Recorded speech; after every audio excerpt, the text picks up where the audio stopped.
Olá, seja muito bem-vinda, muito bem-vindo. Eu sou a Joyce Braga, estagiária pela UFMG.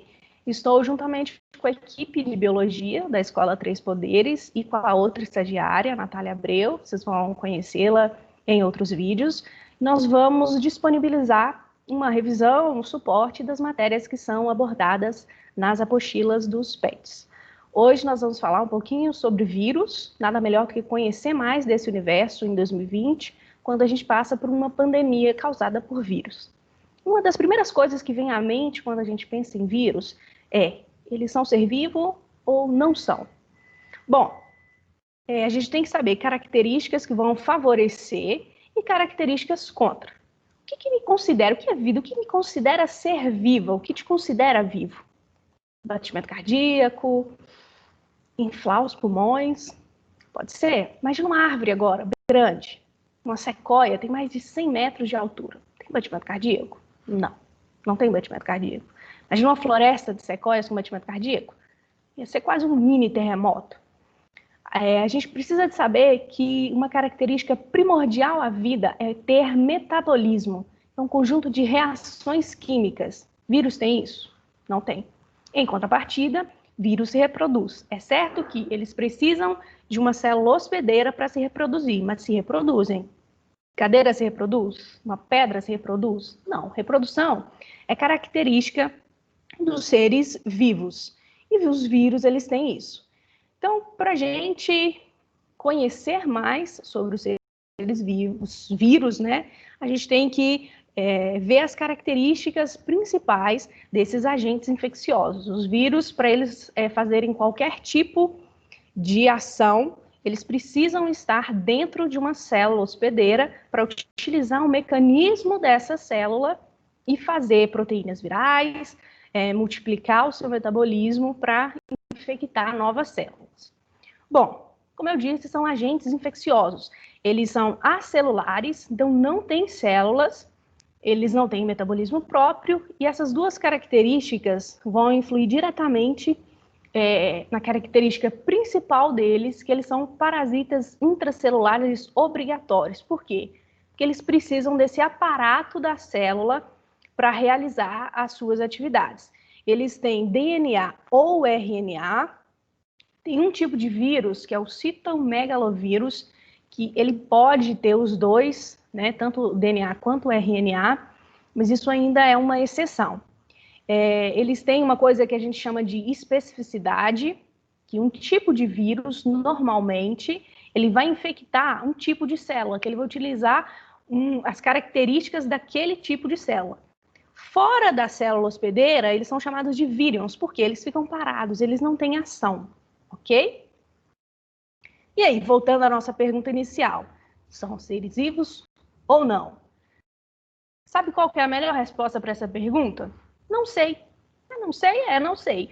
A gente tem que saber o que favorece, o que sim. Beleza, são considerados seres vivos. Eles se reproduzem, eles sofrem mutação. Isso aqui é algo que caracteriza até um vírus, por exemplo, que infecta uma espécie.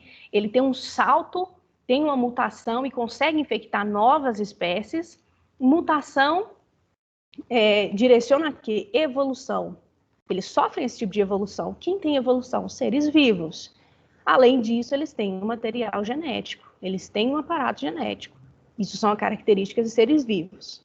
Tudo bem, e o contrário? O contrário, eles não possuem célula.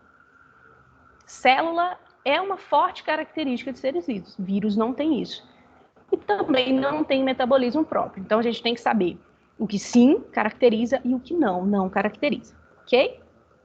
Vamos ver um pouquinho da carinha aqui dos vírus. Os vírus, eles são basicamente um saquinho de proteína com o material genético deles. Aqui a gente consegue ver o ácido nucleico. Tem vírus que esse ácido nucleico ele é segmentado. Essa parte externa aqui é chamada de capsídeo. Essas bolinhas aqui que estão formando o capsídeo é chamada de capsômeros. Ou então a gente pode ter vírus que tem essa membrana externa, são chamados vírus envelopado. Quando um vírus infecta uma célula, que ele vai sair alguns tipos de vírus, eles conseguem levar um pedaço da membrana plasmática dessa célula. Então, eles ficam com essa camada mais externa, que é chamada de envelope. Aqui a gente tem vários exemplos de vírus, tá? Os vírus foram descobertos e observados pela primeira vez por esse homem aqui, que é o Dmitry Ivanovsky, tá? Um russo polonês, que ele observou que tinha algumas micropartículas infecciosas. Aqui a gente vê detalhes a mais de um vírus envelopado. Então, nesse caso aqui, o material genético é um DNA. A gente tem aqui o capsídeo, o envelope com glicoproteínas. Essas glicoproteínas podem ser chamadas também de espículas. Eles podem utilizar, os vírus podem utilizar essas estruturas para invadir uma célula. Bom, mas qual o tamanho? A gente sabe as principais características, mas qual mais ou menos o tamanho de um vírus? Aqui a gente colocou, tem um linfócito aqui, eu coloquei para efeito de comparação. Linfócito, uma célula de defesa, um glóbulo branco.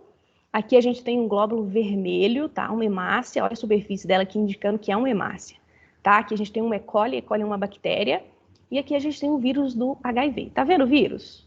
Quase não dá para ver, né? Tá vendo? Não. Por quê? É muito pequeno. Vamos tentar melhorar isso? Agora sim. Olha a hemácia aqui, linda hemácia. Aqui a E. coli, a bactéria, e aqui uma série de vírus. Tá vendo como que eles são pequenos em comparação com a bactéria? Aqui é um bacteriófago, ele invade a bactéria. Então, eles são muito menores do que a célula bacteriana. O material genético. Vamos falar um pouquinho do material genético. Aqui eu coloquei um esquema, calma, ainda vou simplificar esse esquema, só para a gente ter uma ideia do tipo de material genético que os vírus têm. Eles têm DNA fita dupla, que a gente já conhece, tem DNA fita simples. Fita simples, como assim? Fita simples, é uma exceção os vírus. Tem RNA fita dupla, outra exceção, e tem RNA que a gente chama de positivo e de negativo. Além disso, a gente tem um grupo de vírus aqui que a gente chama de retrovírus, que eles fazem um processo de transcrição reversa. Então, esses materiais genéticos vão todos produzir o RNA mensageiro, tá? Vão servir dentro da célula de um RNA mensageiro para produzir as proteínas virais. Então, basicamente, como que é separado o material genético dos vírus? A gente tem vírus com DNA fita simples, vírus com DNA fita dupla, vírus de RNA positivo. O que é vírus de RNA positivo? Quando esse RNA ele entra na célula, ele se comporta como um RNA mensageiro. Então, ele já vai invadir a célula e já vai direto produzir proteínas virais.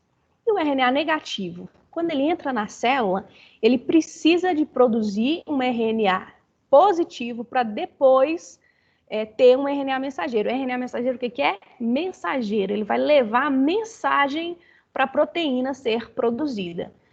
Temos o caso do retrovírus, que eles vão contra a maioria dos casos de seres vivos, porque a partir de um RNA, a gente vai ter um DNA. Como que isso acontece?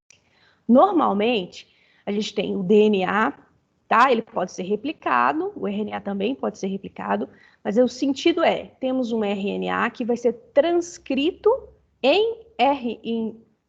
temos um DNA que ele vai ser transcrito em RNA. Esse processo é chamado de transcrição, e esse RNA vai ser traduzido em uma proteína, pelo processo que é chamado de tradução. Os retrovírus não. Através do RNA, ele vai formar um DNA. Esse processo é chamado de transcrição reversa, por isso que eles são chamados de retrovírus. Tudo bem? Vamos conhecer um pouquinho, então, dessa grande variedade dos vírus. Aqui a gente tem o vírus da gripe, o material genético dele é segmentado, então por isso que ele sofre muita mutação. Então, todo ano a gente não tem uma nova vacina, por quê? Esse ano pode ser que eu tenha cepas, vou tomar a vacina. No próximo ano pode ser que eu tenha cepas diferentes, novos vírus com mutações diferentes. Eu preciso de ter uma outra vacina, tá? Para cobrir a variedade desses vírus. Temos aqui um bacteriófago, ele infecta bactérias, tá? Bonito, parece uma nave. O adenovírus, o vírus da ebola e o vírus da raiva. Em geral, eles são característicos com 3 tipos, tá? A gente tem os vírus envelopados, claro, Nós temos os icosaédricos, tudo bem? Os filamentosos, os filamentosos e aqueles que é como o bacteriófago, que são caracterizados com uma cabeça e uma cauda. Aqui a gente tem um ciclo geral dos vírus, como que eles vão se comportar quando entram em contato com uma célula hospedeira. A princípio, a gente tem um processo de adsorção, é isso mesmo, adsorção, que é quando eles vão reconhecer uma célula potencial, que eles possam infectar. Reconheceu? Aqui a gente tem um receptor, ele vai utilizar esse receptor para entrar na célula. Assim que ele entra, o capsídeo se divide e ele já começa os passos para multiplicação. Então, ele vai replicar o material genético, fazer cópias desse genoma e cópias da proteína viral. Ele vai utilizar aqui o ribossomo, o aparato ribossomal da célula hospedeira, para fazer novas proteínas virais. Fez as proteínas, fez o material genético, ótimo. Vai montar novos vírus, esses vírus vão ser liberados. Para quê? Para infectar novas células. O ciclo de multiplicação dos vírus, um ciclo importante de multiplicação, que sempre a gente vê em provas, vê falando sobre isso, é o ciclo lítico e o ciclo lisogênico, que é o ciclo de multiplicação do bacteriófago.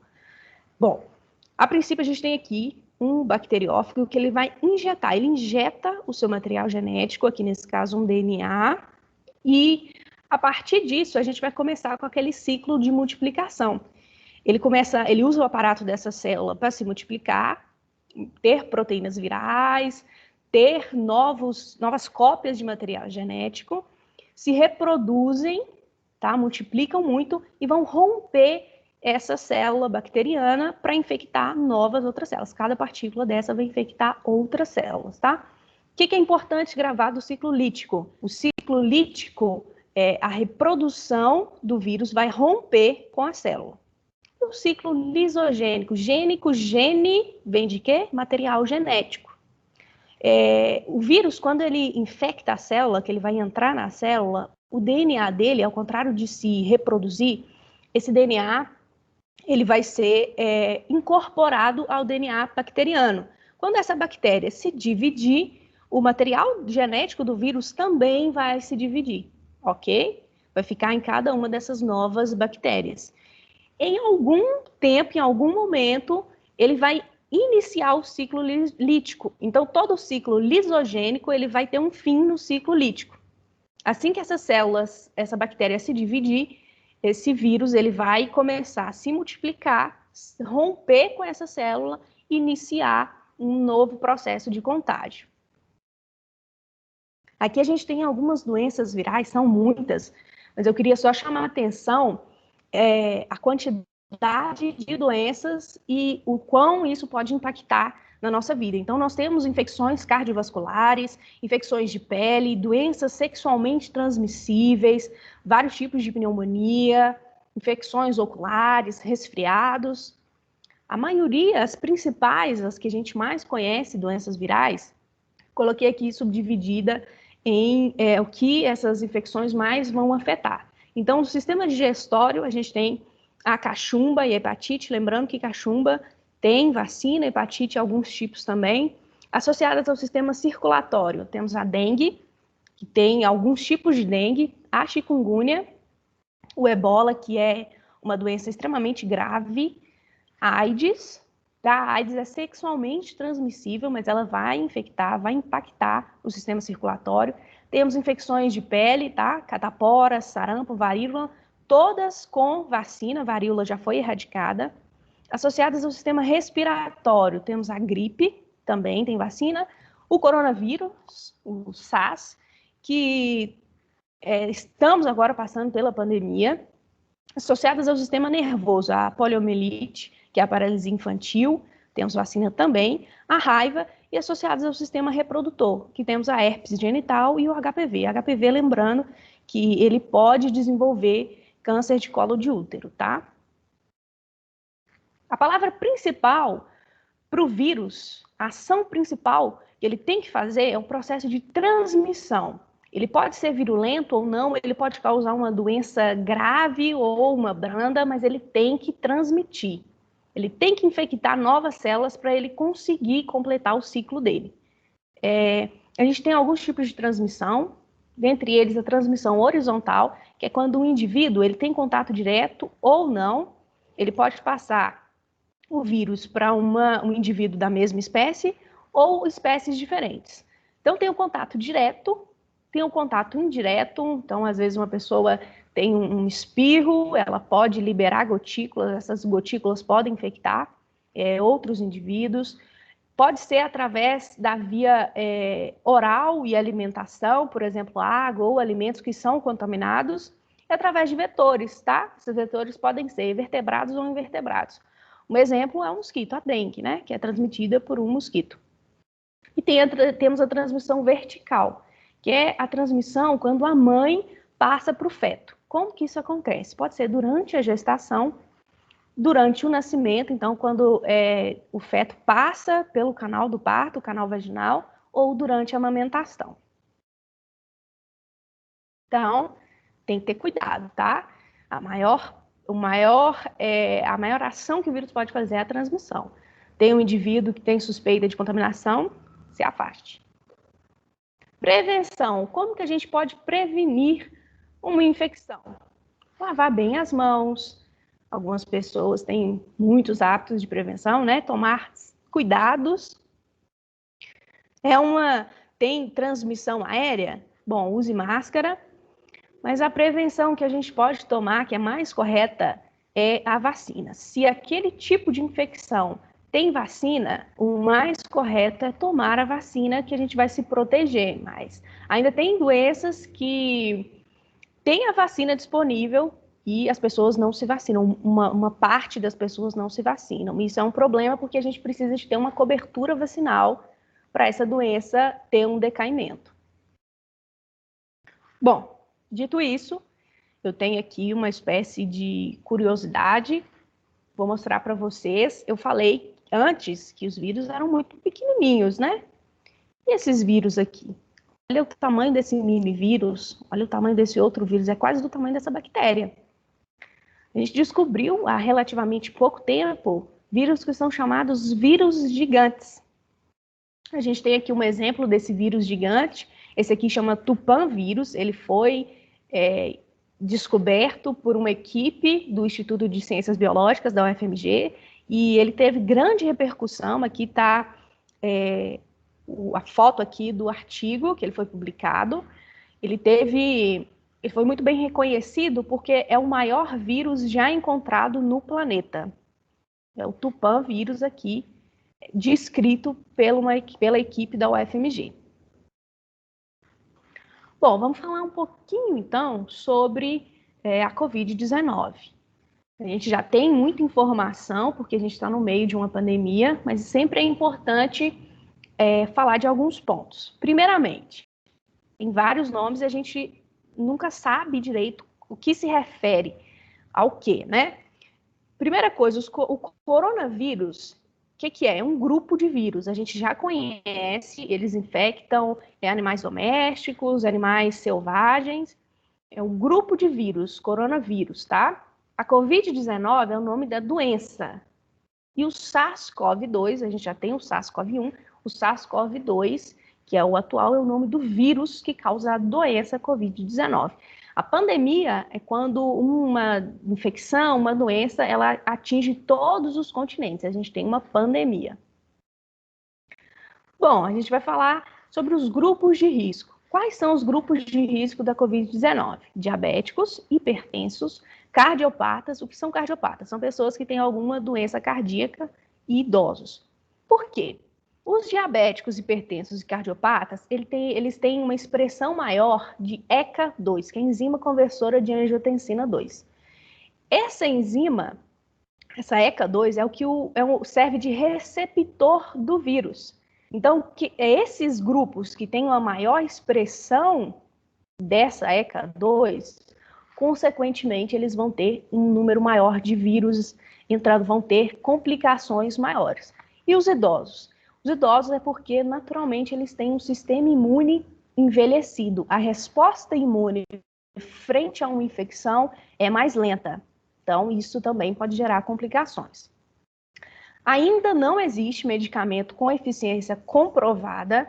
Então, por mais que tenhamos aí, por exemplo, cloroquina, ivermectina, outros tipos de medicamento, nós ainda estamos no meio da pandemia. Não temos nenhuma reação comprovada.